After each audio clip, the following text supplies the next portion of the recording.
Yeah, this is JF from Kataklysm. Hey man, how you doing? Very good, very good. Good. Busy day for you, I guess, eh?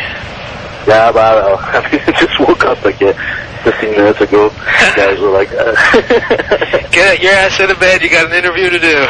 Yeah, exactly. So is that a bit of a bummer? You're on tour, you want to hang out, and you got to do interviews? No, yeah, it's part of the job, and I don't mind it at all. That's why I'm doing most of it. So you're on the Summer Slaughter tour right now. So how's the tour going? It's been great. Like, I'm really happy because I was scared a bit of this tour at first because we were playing late on a 10-band package, and I was thinking maybe people will be tired by the time we go on stage, but it's not the case. It's been like great every day. Get like a huge support, and the venue has been packed every night. It's been like almost 1,000 people every day, so it's a great tour, and it's a great tour to hang out because we have many friends and other bands, and it's a great parties after the shows. Right, definitely. So what is one of the best things about probably being on a big tour like this, and maybe also what is one of the worst things about being on such a large tour? Yeah, like the thing I don't like about these big tours is that there's so many bands and there's like gear laying around everywhere, and some of the clubs we're playing some big clubs, but we're playing some smaller ones as well, and when you get to a small place and there's like barely enough space to fit like the gear of everyone, that's pretty rough, and you feel like you're stepping over everybody's toes or something like that, but the good side is like the parties are amazing because there's so much people to party with afterwards, and it's just a great time hanging out. Right. So do you get to watch the other bands on tour, or do you prefer to have more quiet time before you guys play? No, I do watch some of them, but I won't go in there and spend there all day because you get like kind of tired by the end of the day, like watching everybody and then go on and play. But I'll pick like different bands every day. I'll go see like one night I'll go see like Vader, and the other night I'll go see Cryptopsy or Despised, or like I'll pick a different one and just go see a couple bands like every day. Right. Just to see how the show, just to feel the vibe of the place and see how things are going. Right. Do you have any strange like pre-gig rituals that you go through before you take to the stage, or do you just basically pick up your guitar, walk out, and there you go? Or no, I mean I don't really have any rituals. I like it. Me and Maurizio likes to have like a couple of glasses of wine before we go on. Like we just relax a little bit on the bus. Have a few glasses of wine just to get a little buzz going, and then we're ready to rock. Right. Besides the obvious activities of playing live and doing your sound checks and the travel and doing interviews and things like this, what else do you find to do in the time to do in the day when you're on tour?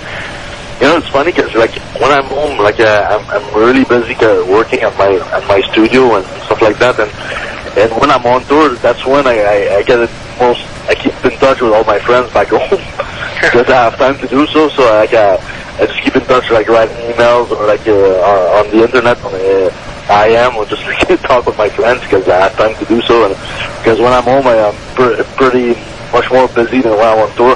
So right. It's a good time to do that. Okay. Kataklysm have been with Nuclear Blast since 1993, which is a long time by today's standards.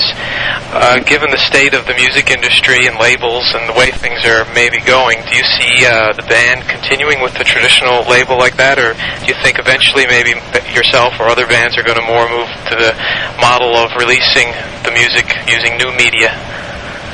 Yeah, I think we're like of course we're trying to modernize as much as we can.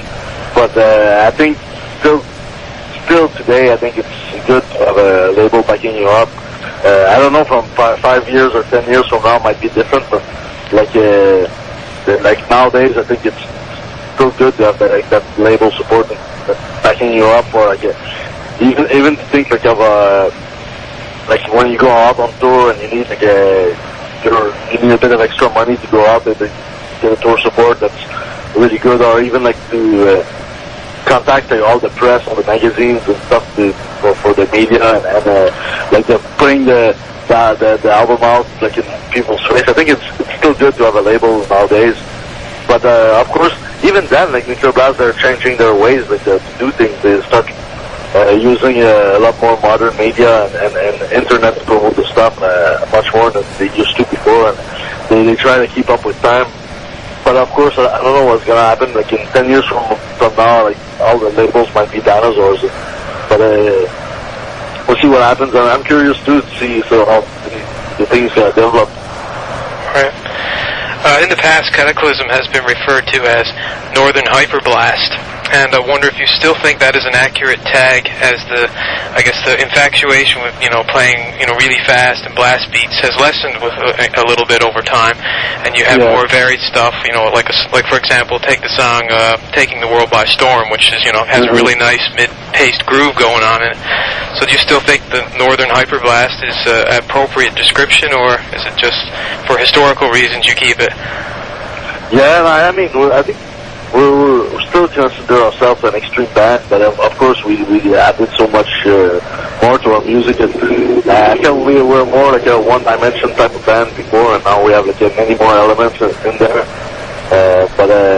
Like we still like I think if you see Kataklysm live, we're still an extreme band, and that's we don't deny our roots. That's where we're coming from, and we'll always keep that element within our music.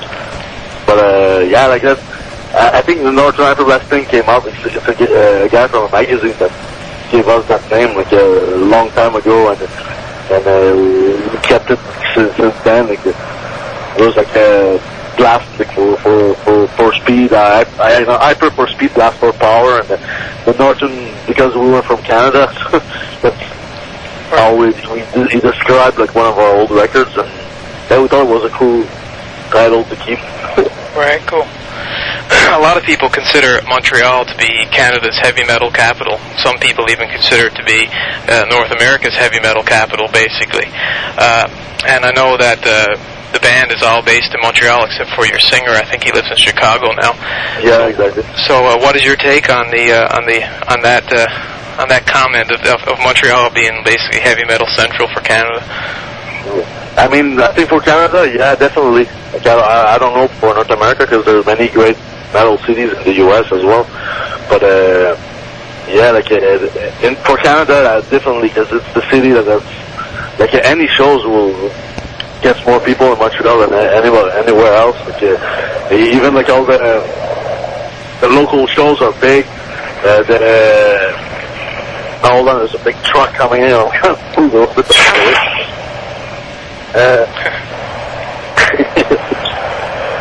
Big beer truck. Yeah.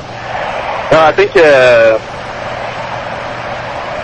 it's really a place like even the local shows are doing well, because there's a very strong local scene in Montreal, with a bunch of new bands coming out, and as well as even the like, let's say In Flames will come to Montreal, they'll pack the room like 2,000 people, or like, it's always like good.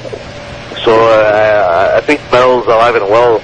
Definitely, yeah. Given the Kataklysm's status within the Canadian and especially the Quebec metal scene, are you surprised that there is still such a huge scene within the province of Quebec with bands like Martyr, Despised Icon, Beneath the Massacre, etc.? I think I'm not surprised, because I think that there's a lot of creative people out there, and there's a lot of young bands starting up together. Like I think the young guys over there look up to bands like us, and they're like they see like a potential future of playing music and try and making it to like even if it's not like a big level, but at least like travel outside of the country and live a little bit the metal lifestyle. I think it's like they look up to us, and they think it might be possible to do something, so they work their asses off, and they come up with some killer material. Like there's some really killer young bands that are coming up. Right. Yeah, for a while there, I think Kataklysm was one of the only signed bands from Quebec that was playing extreme metal, right? Yep. Definitely. So what are your thoughts on the new musical direction taken by your fellow Quebec veteran, Cryptopsy? Yeah, I think, I listened recently to the album because I wanted to see what the whole controversy was about. Right. And I thought, like, in all honesty, I thought the record was decent. I mean, to me, it's not the best material they've done, but I think it wasn't that bad. Like, I don't think it deserved all the backlash like the fans gave them. But I don't know. Like, it's for sure. I think the song with the singing, I won't have done them if I was in their shoes, because I don't think it really fits the extreme metal genre. But I don't think it's a bad record, and I think people should go see them live. They're actually doing good on this tour, and I'm proud of them to just go on stage every day and do this. It's, no, I think the people see it live. They probably, without a doubt, they'll be back on their feet really quickly. Right. What are your thoughts on critics or fans who, of your own band, who say, Kataklysm is sold out, maybe since In the Arms of Devastation, when the band got more popular and it wasn't all about playing so fast all the time? What do you think when people say that about your own band? I mean, whatever people think. I mean, we play music we want to play music we like, and right now that's the music we like to play, and we're having fun doing it. And to me, like I said in a few interviews, the music. I don't feel the music has changed that much, like from the last 4 or 5 records. We've been trying to write better ourselves as songwriter, and that's what we're into. Try to write good riffs and good hooks and good songs and good arrangements, and I think I don't see us like selling out in the extreme way. Like we're still a pretty like our last album, Prevail, I still consider it a pretty intense album. We have like a couple of slower tracks, like Taking the World by Storm, which are more like your melodic European influence. But I think, I mean, if people want to think that's fine with me. I don't see myself as a sellout, and I think like we'll keep playing the styles we like, and that's the bottom line, I think. All right. I think just about every band who has more than one album out gets called by someone as a sellout or something. Yeah.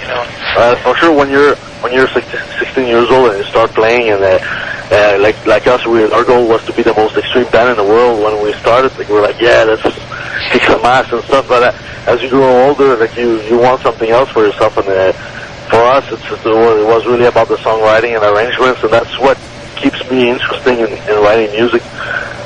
Right. On Prevail, you have a couple of guest appearances. Pat O'Brien from Cannibal Corpse and Dave Lintz from Overkill make an appearance on there.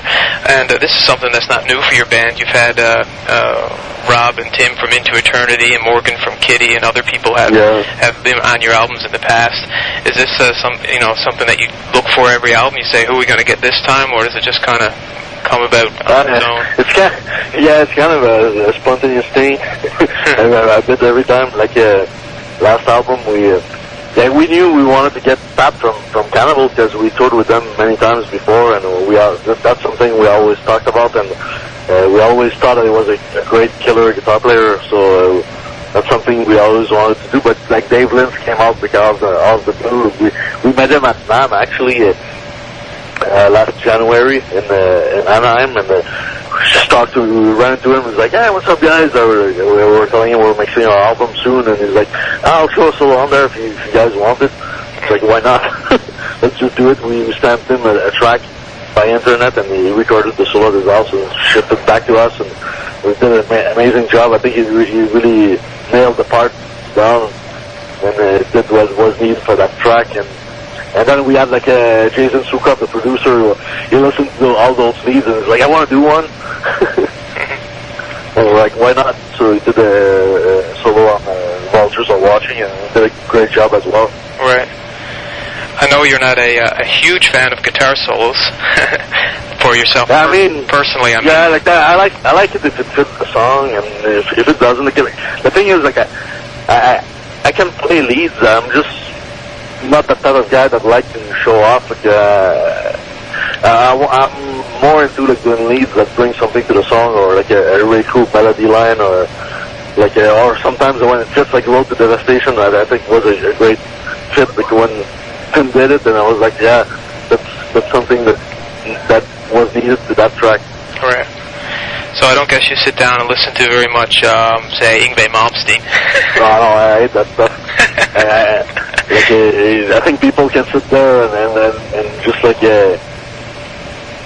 and just like blow for like hours, but like it's not my cup of tea. I'm more into like to me, I enjoy more listening to a killer riff, a killer groove, or a great melody, than like somebody like just showing up there the capabilities of playing. And I mean, doesn't bring my hair like doesn't bring me the goosebumps on my arms when I listen to that. Right.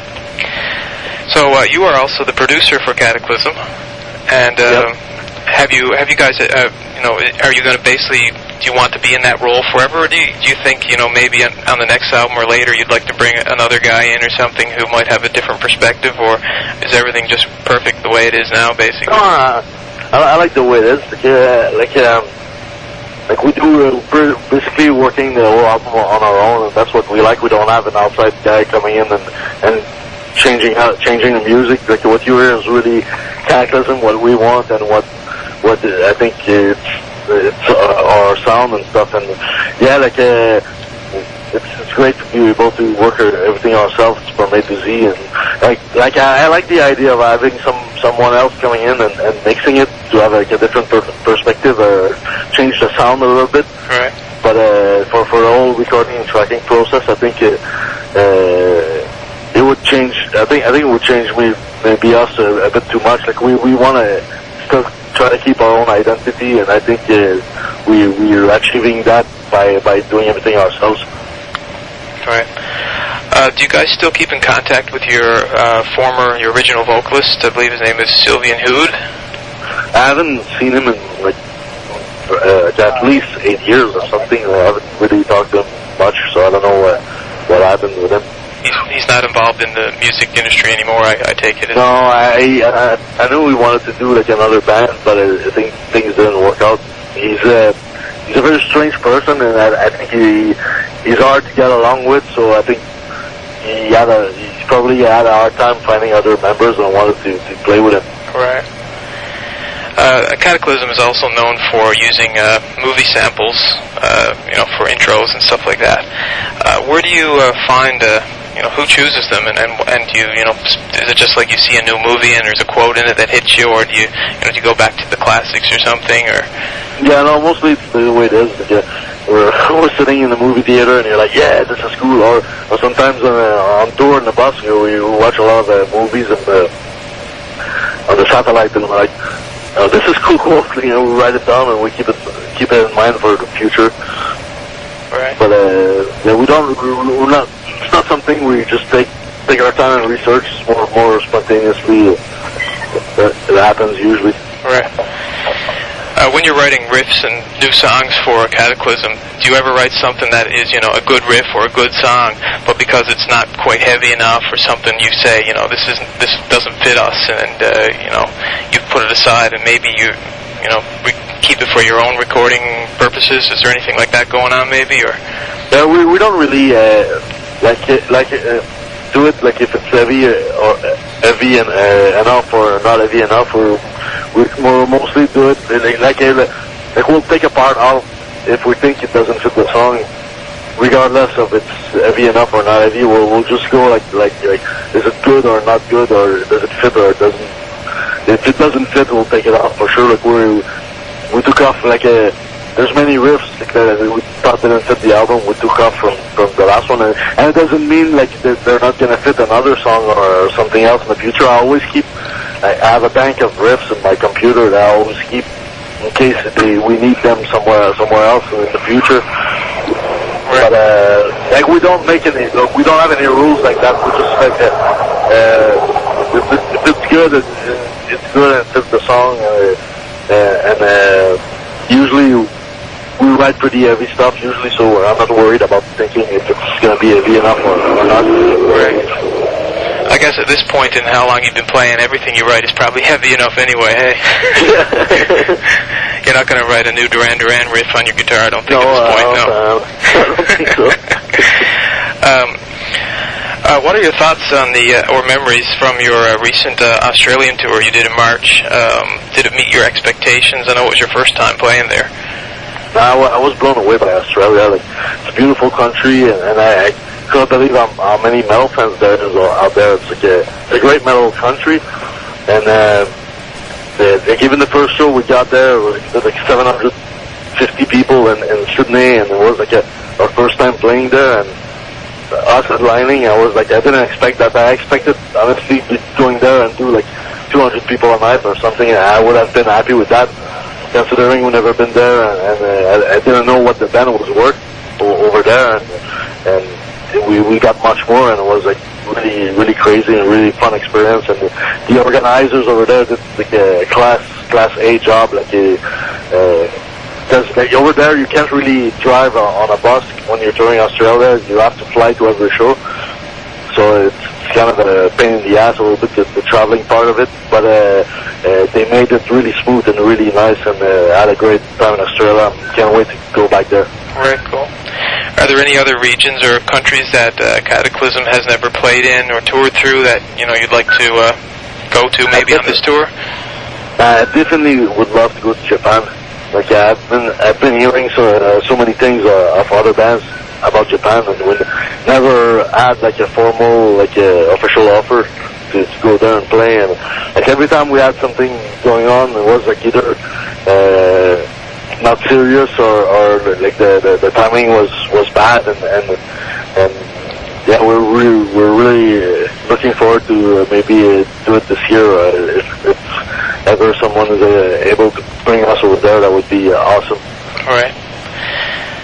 So Kataklysm now is, like I mentioned at the beginning, is on the Summer Slaughter tour, and that takes you into a good chunk of the summer. And then what's up next for Kataklysm? Well, we're doing a few European open air festival in August. Right. And then after that, we're gonna come back as a headliner in the fall here in the U.S. Right. So that's the plans are there. I think they're booking the tour right now as we speak. So will there be some Canadian shows on that tour, you think? Yeah, we'll do a full Canadian run, and the U.S. as well. Probably be like a month or a month long or 5 weeks or something like that, and we'll go everywhere. Right. And we want to mostly do like our the major markets where we know we do good. Because it's going to be our first headliner tour in a long time, and we want to make sure it's going to be good. So we're not going to do like a 8-week tour for this one. We just want to do like the good spots and see how things work out. Right. And then the next one we'll do longer and do like all the B markets and stuff like that. Right. But yeah, we're doing that. That will probably be October, November, like. Headliner tour in the U.S. and Canada, and then we'll go to Europe. We're touring or direct support with Morbid Angel all of December. Cool. And then we'll probably take a break for a few months after that, because it's gonna be like quite a rough ride on the road. Yeah, really. But, and then we'll start probably again in the spring. But we'll wait and see what comes up. We'll never know what happens in this business, so. Well, things are always moving, but that's the plans for this year. Cool. Well, that's everything I had here to ask you. I don't know if there's any other news going on with the band that you want us to let people know about or anything, or. No, not much. I mean, things are doing well. Like the album is doing better than we thought that we expected. We're really happy, and yeah, things are looking great. So. Yeah, thank you for your time and the interview. No problem, man. And thanks for the album, and thanks for your time. All right. Okay, take it Bye-bye. easy. You too. Bye-bye. Yes.